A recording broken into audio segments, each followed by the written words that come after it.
What's up, inhabitants of Penguin Village? This is your resident Dr. Senbei Norimaki, otherwise known as Dr. Slump, and today I'm here to bring you a video review of Dragon Ball Z Kai 116.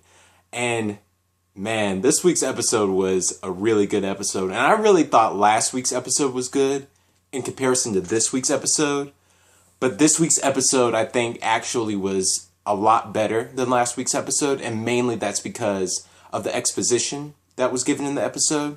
But I'll cover that more in this review. So we jump into the episode with Goten and Trunks flying in there, trying to find out what's going on, trying to find Babidi and Majin Buu.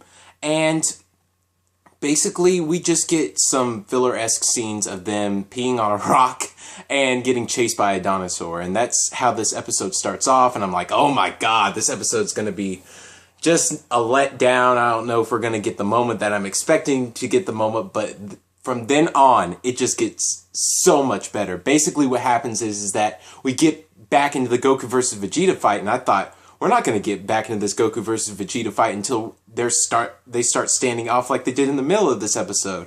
But no, we get some more fighting, and I love the fighting in this episode because there was this one moment that made the entire fight for the episode, and that was when Vegeta started blasting at Goku, and Goku just started like chopping up the blast and started dodging him, and then Goku thinks he's safe, but then Vegeta comes around and he knees him, and I'm like, yes! Yes! Oh, that's my boy, Vegeta! Yes! And when he did that and threw him down and started blasting him, I was like, dang, Goku is in trouble. But then he appears right behind Vegeta and he's like, yeah, I'm right here, what you gonna do? And they keep fighting and keep going at it, and we see that they stop for some exposition, and Goku says, you know what, I'm really surprised. I have to praise you, Vegeta.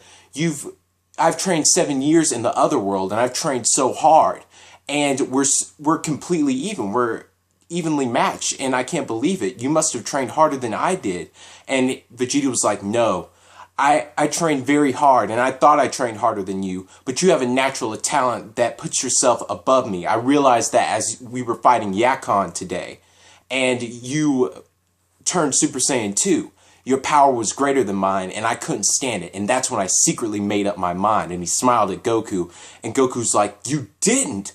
And Vegeta was like, yeah, I purposely let myself fall under Babidi's control so I could gain more power. And this makes so much sense because for all this time, everybody who watches these videos will know that I was complaining and complaining and complaining and complaining and complaining and complaining endlessly that Vegeta seemed to not have a real reason to do this. That he seemed impatient, that he was acting like a spoiled little brat, but now we do get the reason. He needed that power so he could even fight Goku. That was the reason he did it, and that feels like, wow, you really did go the extra mile. And Goku even stated this, he's like, so your pride allowed you to let Babidi help you? Is that really something that your pride allowed you to do, Vegeta? And Vegeta said, I needed Babidi to turn me evil again. I needed to become that cold, heartless Saiyan warrior that cared about nothing but the fight and nothing else. And he said, but I hated how your influence was making me weak. How I started to get a family and grow quite fond of them. And how I thought the Earth was a nice place to live.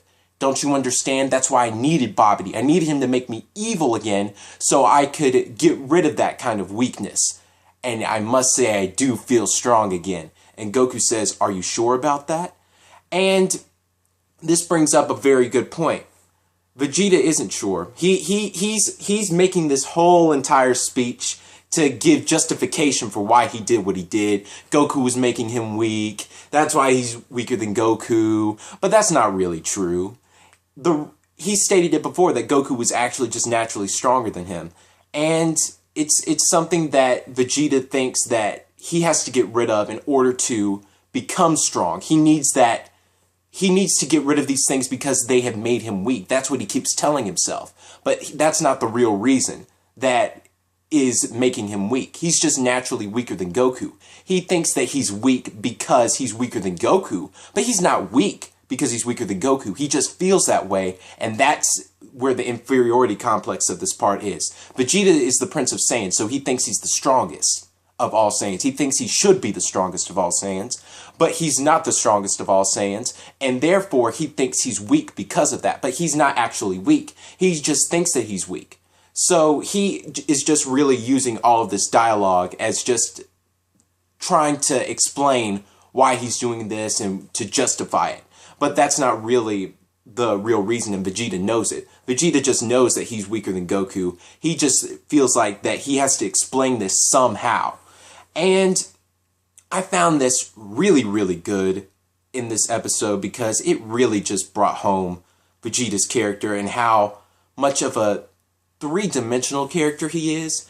And besides Piccolo, we really don't have that many three-dimensional characters in Dragon Ball, let's be honest, and that goes for a lot of shonen series as well, because a lot of shonen series, a lot of shonen, modern shonen action manga are really, the characters are really simple. A lot of them are really simple, and the characters that do become three-dimensional later on, like in a series like Naruto, not trying to bash Naruto, but some of these characters usually just don't get much development. They don't sustain their characterization. They don't do that kind of thing, and they don't become three-dimensional characters like Sasuke. Sasuke was a perfect example. He was building up to be a three-dimensional character, but then, oh my gosh, like, oh gosh, what went wrong with you, Sasuke? But that's over.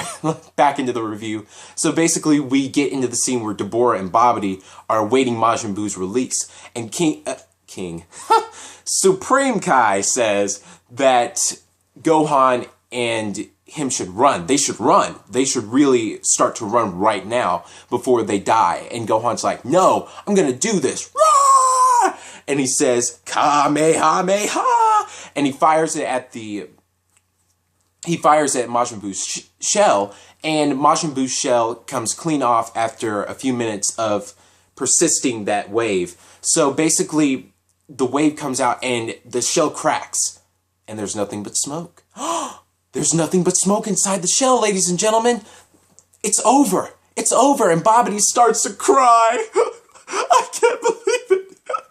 Majin Buu is gone. He's not here. And Supreme Kai's laughing at Babidi like, ha.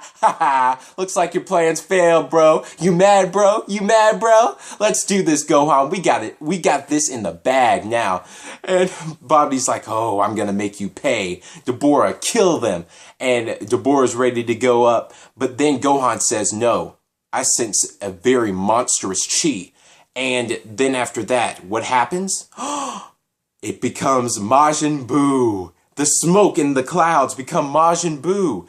And he's a big fat, he's a big fat man with a cape.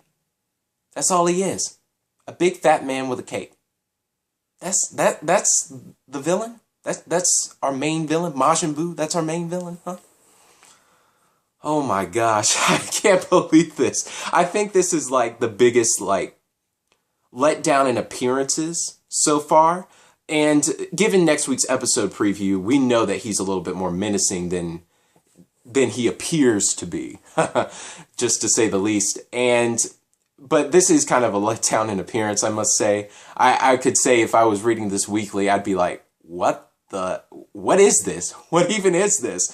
But it really doesn't matter. And that's basically where the episode ends off. And this week's episode, I really, really loved. And I thought it was an exceptional episode. And I think it's going to be one of the best in the Buu arc, given Vegeta's character. And the characterization and character development Vegeta has went throughout the entire series has led up to these moments. And I really think that was just genius what Akira Toriyama did with Vegeta. And I really think that makes Vegeta one of the best, if not the best characters in the entire show. But that's a video for another day. And overall, I thought this episode was great. 9 out of 10 episode. And this has been your resident Dr. Senbei Norimaki. I'd like to thank you guys again for watching. Rate, comment, favorite, and subscribe if you so please. And I'll catch you guys next week for another Dragon Ball Z Kai review. Peace and much... I'm messing up my own phrases now. and march forward in tomorrow with a smile.